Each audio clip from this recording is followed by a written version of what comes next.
Why is it controversial for us to say that Japanese food, while very delicious, is not as spicy as other Asian cuisines? Let's talk about it. You know, people just made an insight, but the comments section erupted into arguing. We got to talk about it, Andrew, because Next Sharp just dropped the article. It went viral. Basically, people were saying, why isn't Japanese food spicy? Literally, nothing really too crazy to this article. It talks about the culinary history and tradition, reliance on seafood, the climate influences. However, some people felt like people wrote this article to place Japan at the top of the hierarchy, and mad people were offended by it. Oh my gosh, let me guess. It got politicized. Please hit that like button right now. Help us with the algorithm if you guys enjoy these videos. David, why is it controversial? Is it because, and let me say this, because a lot of Asians or minorities who have more flavorful and tasty and spicy foods like to make fun of a lot of European food, particularly, let's just say British food, for not being spicy and not being as delicious because it doesn't have spice. Right, you're saying this white colonizers season their food narrative. Yes, there's a narrative that the more fun of a culture you are, the more spicy your food is, that they're positively correlated. But you're less dominant. Yes, but the colonizers had bland food, and maybe in a joking way, that's why they colonized, so they could get spice. But here's the truth. Japan and Asia was pretty much free from a lot of colonization until World War II. When Japan, Imperial Japan, let me just say this, it was the Imperial Japan, tried to conquer all of Asia. But it is true that also Imperial Japan probably has the least spicy food. So a lot of people in the comment section was, does that make them the most white, AKA the most dominant, but possibly the most evil colonizers and most white adjacent of all the whites? I mean, of all the Asians, but that makes them closer to whites, which brings them closer to the circle of power and higher esteem. And that's where the comment section went. Really? Yes. Why? So anyway, make Why sure you do like, people- subscribe, turn on your notifications.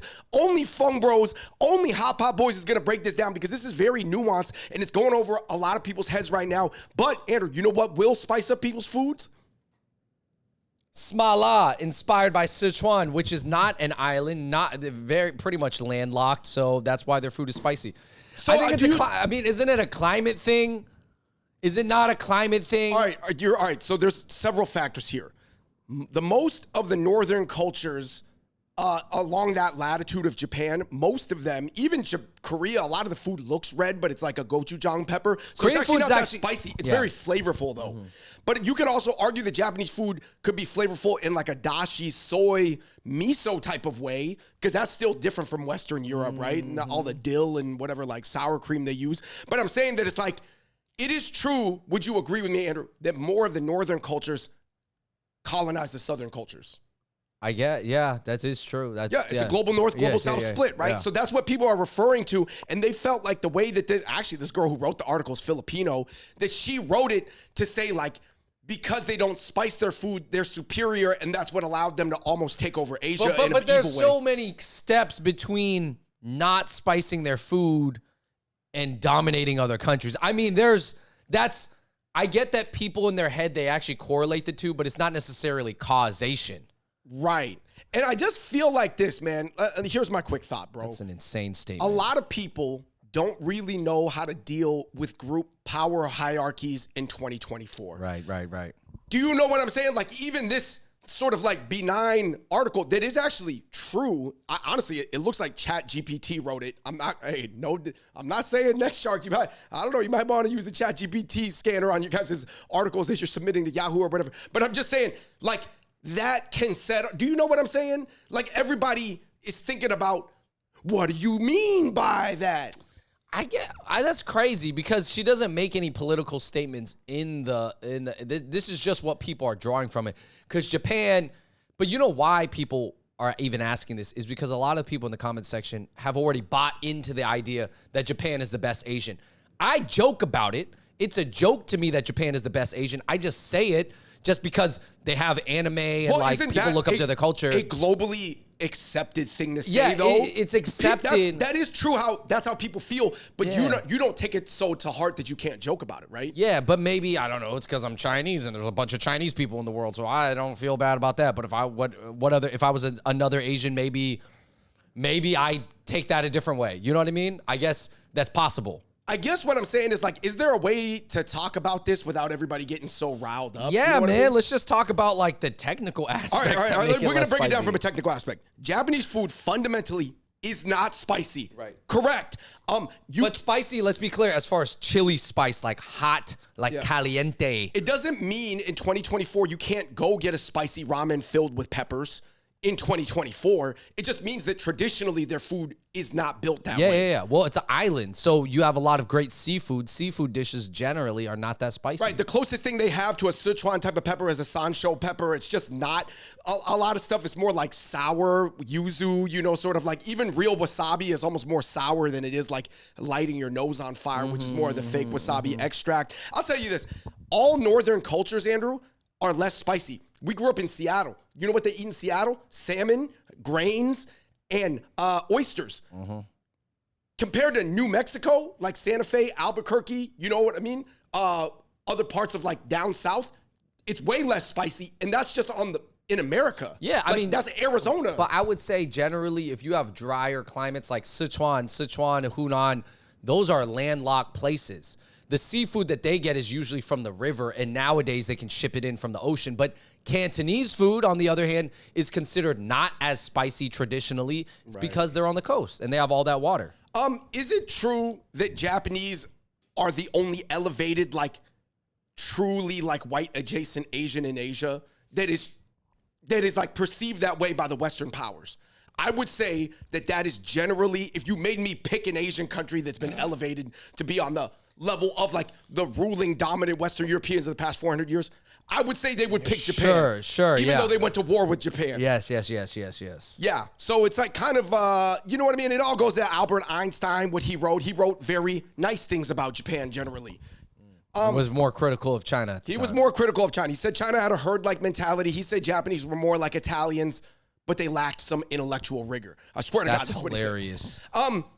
Anyway, just people are getting into, wasabi, real or fake. They're arguing about, dashi and, like you said, all these seafood flavors. But yeah, essentially everybody knows that it's true. Of course, Andrew, the biggest people in the comment section who had something to say were Cantonese people, because Cantonese people said, our food is also quite coastal. It's also designed to accentuate the natural components of the food. But nobody is saying that makes us the best. Yeah, no, Cantonese food and Japanese food are kind of similar in the sense they use a lot of seafood. And when you use a lot of seafood, you end up, depending on the freshness of the seafood, we all know every culture that is an island or eats a lot of seafood, usually they're not packing on the chili peppers. Chili peppers come from, I don't know, where they come more inland or like the farmlands on the inside. So then you don't have a reason to need to use them. Yeah, I would say that in Hong Kong, the number one foreign type of restaurant is Japanese. And I would say in Japan, hey guys, I'm not a Japanese expert. I've been a couple times. I think the number one foreign food might be Cantonese food or Fujianese food that are also both, coastal Chinese cultures that are also not spicy. Exactly. But then, of course, a lot of Koreans were getting in there being like, I really didn't like the tone. What are you guys trying to say? Like, you know what I mean? Because obviously Korea and Japan, they got beef, from back in the day. Still to this day, right? Beef. It's so funny. A lot of people are talking about how come, like, what about trade? Japan's just doesn't have spice because the peppers didn't reach over there from India. Because India may have gotten them from South America. The British were trading all around. And then India was a major port. And then along with like Buddhism and different things, things shift and they travel. And I want to say Sichuan possibly got the peppers from India who had more contact with the West because India is closer to the West, like in the 1500s. Yeah. I mean, I guess what I'm saying is there's just like a whole like historical arc of peppers, but not everybody who traded peppers incorporated them into their cuisine. You know what I'm saying? Like just because the Portuguese were the first people to find peppers, they might only have piri-piri chicken that is like heavily pepper influenced. Yeah. So just because you were exposed to peppers doesn't mean you incorporated it into their cuisine. I mean, there must have been some reason that they didn't want it in the cuisine. Maybe just didn't like, it's too hot. I don't need it. People mentioned imperialism, weak sauce, not into Japanese imperialism. Somebody said, thank God for South and Southeast Asian cuisines because they are very spicy. Other people are saying, man, it feels so reductive to say that spicy food is to mask something, or, you know, basically saying that like spicy cultures are like, they just like don't have good resources. Yeah, no, I don't think that's true. I mean, I think Thailand has amazing resources. Their food is pretty spicy. I mean, they have a lot of the resources allow them to grow all the spices. Yeah, I mean, I guess Thailand. But I guess maybe they're not saying they're not as like having advanced thinking or something. That's what this people in the comment section are accusing the article of implying. I didn't know the article was so racially charged. I guess what I'm trying to say is, man, it's true the things that people are arguing about, and like, I guess I could see why they're trying to take it there, because everybody wants to sort of like, I don't know, are they trying to invalidate, explain away, dismiss these sort of group hierarchies? It is true. Listen, if you're in America, here's the truth. And you're like, say you're Japanese, like a lot of like rich white people or whatever are going to be really interested in you in a way they might not be interested in you as much if you say you're another type of Asian. Right. So I guess are people, did Japanese just earn it? Because if you look at their art, I'm not going to lie. Like I said, guys, I'm not a big, otaku or weeaboo, but their art like 400 years ago, it was probably the most advanced in Asia. I'm not going to lie. Yeah, I'm keeping it super real. They've been advanced, but does that mean that non-spicy food is the way to go? Or that we should focus less on spicy food or something? I guess what do people want? Do the spicy countries want more credit? They get credit. Everybody loves their food. Spicy food is great. I guess what I'm saying is I just wish that there was a better way to talk about these feelings that people have. The feelings are real. I understand the feelings too, but just to bring it up after a ChatGPT article like sort of sets it off in emotion, I guess I'm just saying it just shows where 2024 is at. Yeah, I wish these people would have real conversations with real other knowledgeable Asians of other backgrounds. I think that'd be better, but